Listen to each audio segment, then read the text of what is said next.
Misi pengayu angger disengiti pati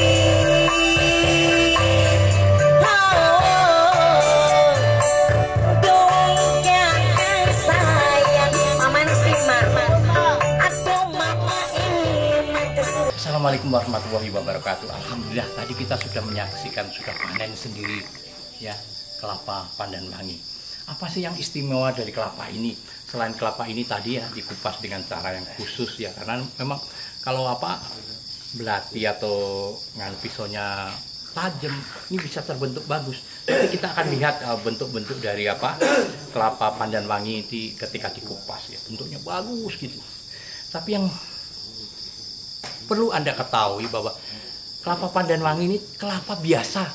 Berapa sih kelapa? Tapi kalau Anda di Lampung, harganya 75.000 ya. Kelapa pandan itu apa istimewanya gitu. Dan kedua, orang dengan harga 75.000 itu masih memilih untuk dibuat bibit daripada dijadikan buah segar. Jadi pertanyaan lagi, kenapa sih? Ternyata harga bibitnya lebih daripada harga buah segarnya. Itu kelebihannya. Nah, saya terus-menerus melihat buah ini, terus-menerus ke kebun buah ini ya, atau kelapa pandan wangi, dan saya banyak menemukan hal ya, menemukan keistimewaan yang luar biasa dari kelapa pandan wangi ini. Salah satu hal adalah dia berbau. Saya minum ya. Rasa pandannya nyata dan bau pandannya nyata. Nah ini kenapa jadi istimewa kayak gini? Anda tahu buah durian? Kenapa sih buah durian jadi maniak kayak gitu? Membuat orang maniak terhadap durian. Kenapa? Salah satunya adalah bau. Bau yang ditimbulkan oleh durian membuat orang atau merangsang aroma itu memasuki ke dalam rangsangan orang itu. Saraf-sarafnya terangsang dan itu membuat orang maniak. Dan ternyata ketika Anda mencoba durian ini, Anda bisa jadi maniak. Maaf ya, kelapa pandan wangi ini. Anda akan menjadi maniak kelapa pandan wangi ini. Kenapa? Bau itu menjadi aroma yang merangsang saraf-saraf Anda untuk mengatakan bahwa Anda telah menikmati buah minuman yang nikmat. Punya bukti?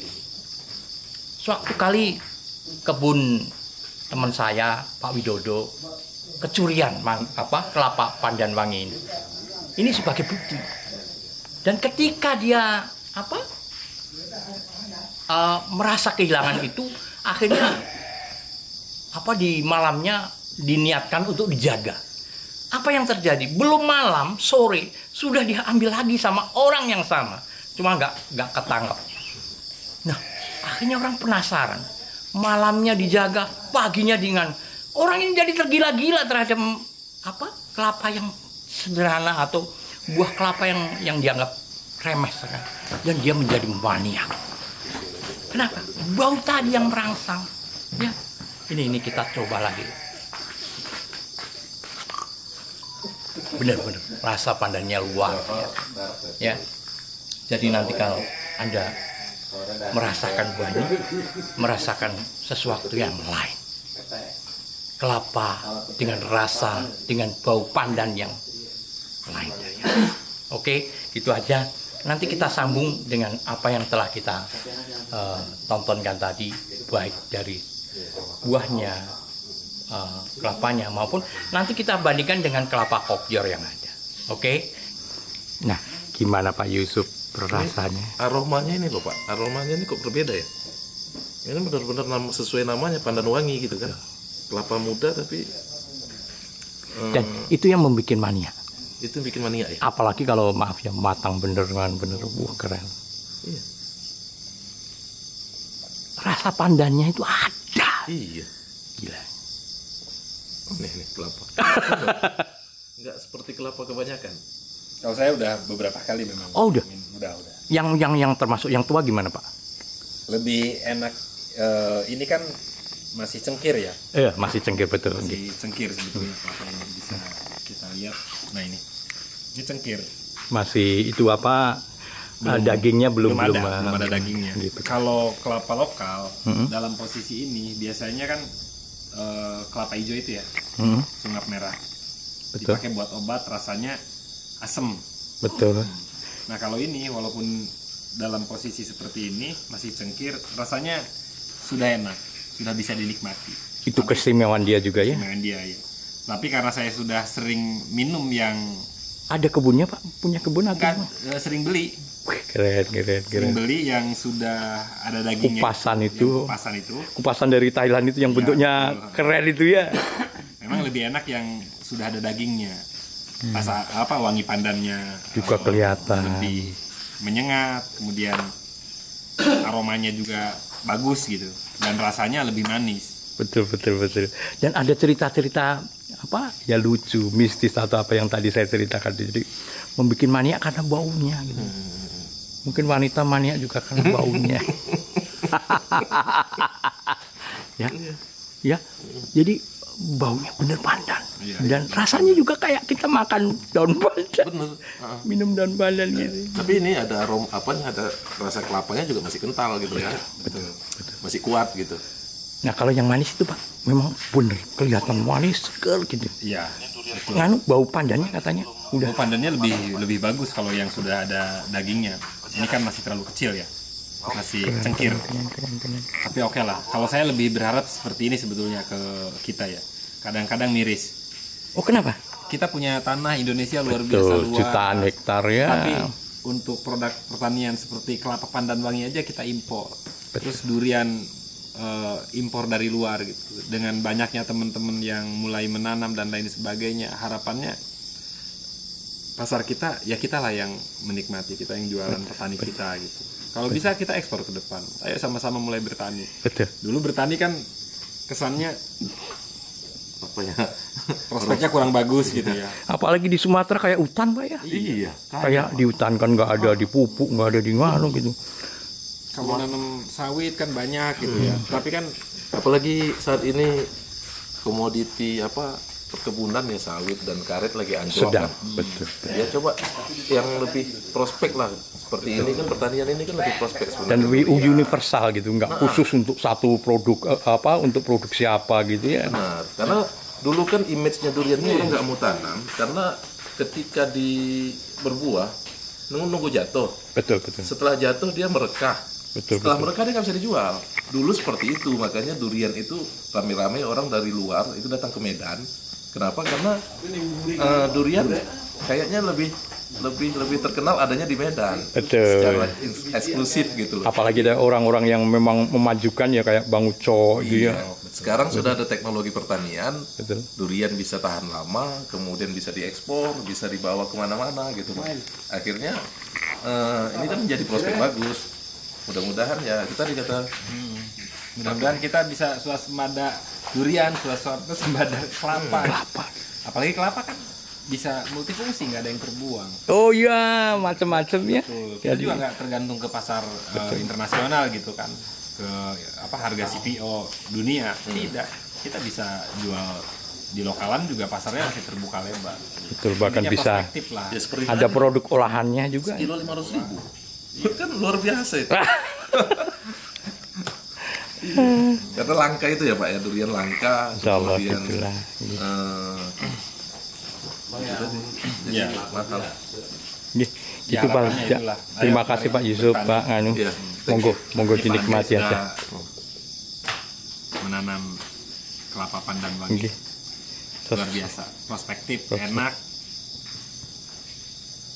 Dan barusan saya ngirim ke Bekasi 200 bibit.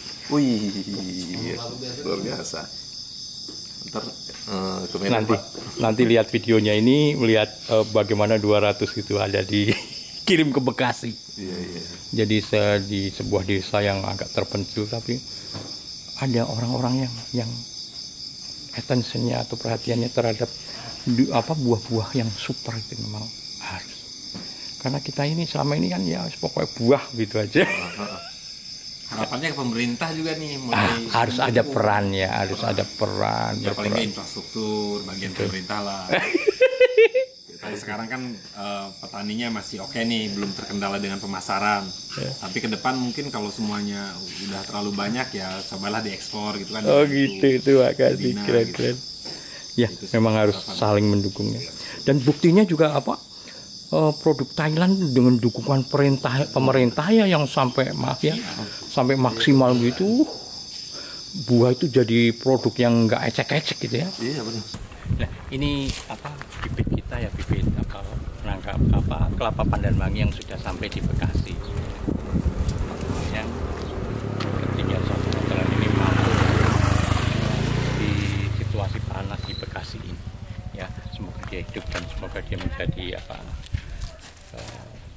bagus di sini. Itu lihat. Itu kita ngirim sampai 200 bibit pandan wangi. Ya. Oke, semoga bagus di sini dengan baik. Ya, karena di sini juga dekat pantai Pak ya, istilahnya.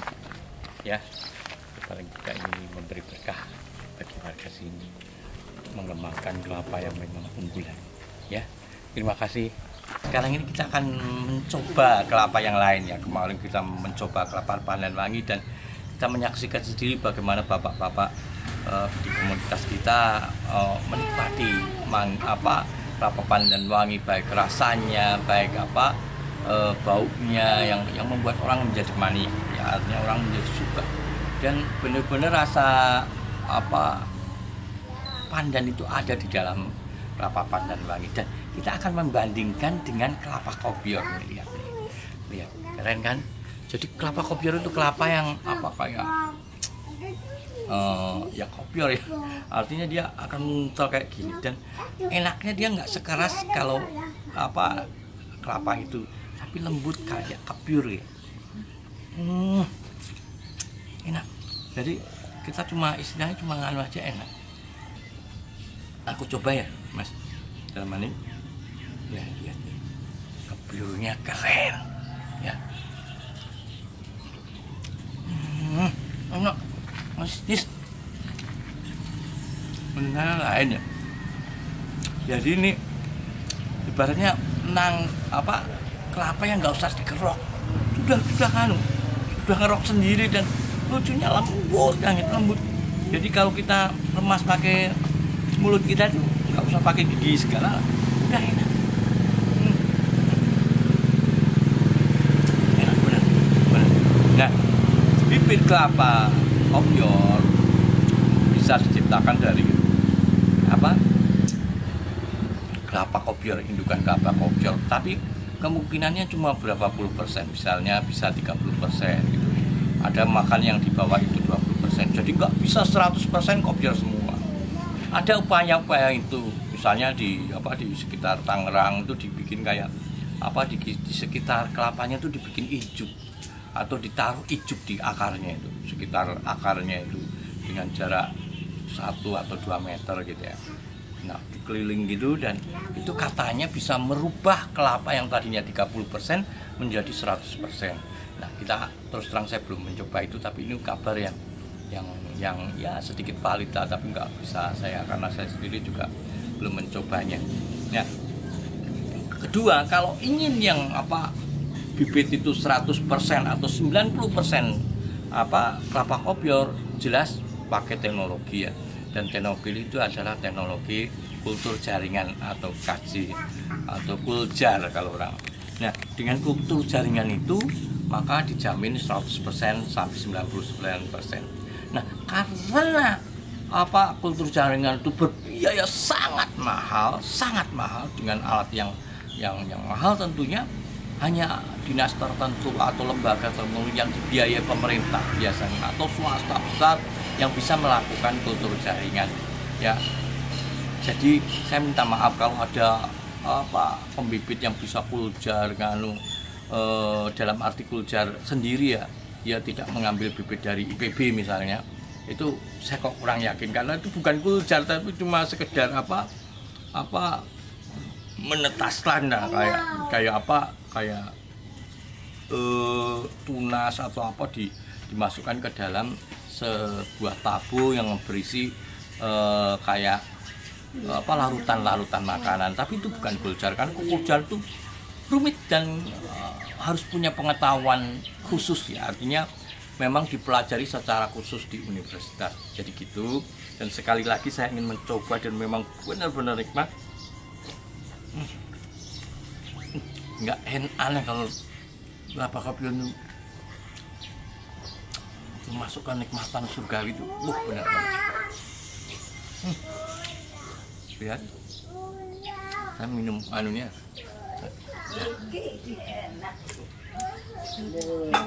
Nikmat benar. Saya nggak nyangka bisa senikmat gini.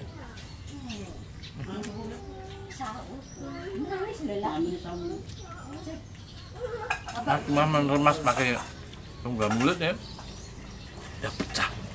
Jadi nikmat, benar-benar nikmat. Nah, kalau saya harus milih mana kelapa ini atau kelapa kopior atau kelapa pandan, semuanya enak. Artinya semua punya segmen tersendiri, dan kalau Anda mau mencoba, dua-duanya bisa dicoba. Dua-duanya bisa ditanam untuk keperluan industri, keperluan pribadi kita maupun kebun kita. Ya, itu aja. Terima kasih. Sekali lagi saya nyoba. Manis nih.